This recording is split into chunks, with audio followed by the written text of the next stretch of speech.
Lord Hall took over the BBC Director General post 7 years ago, and he's had quite a turbulent time. I don't think many people could argue with that.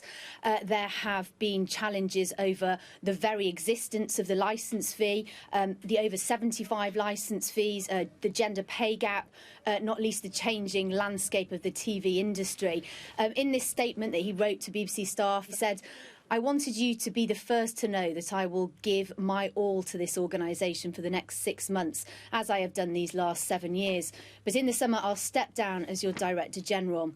I believe that an important part of leadership is putting the interests of the organisation first. The BBC has an 11-year charter.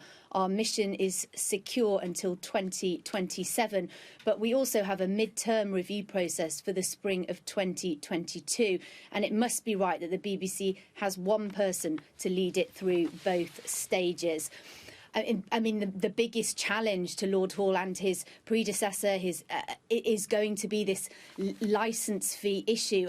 Boris Johnson, during the election, put that licence fee into question. There's been huge controversy since the BBC announced that they would not be funding the over 75 licence fee.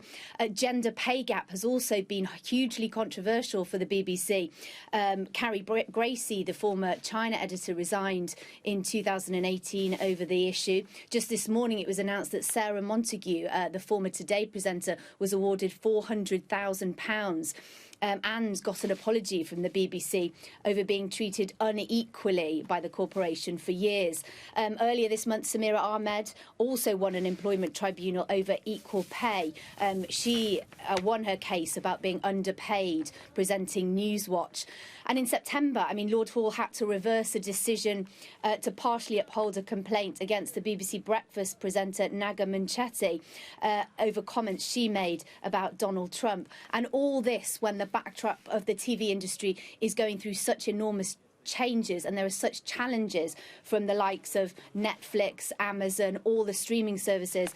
So it has been a very difficult time for Lord Hall, but this was not expected today.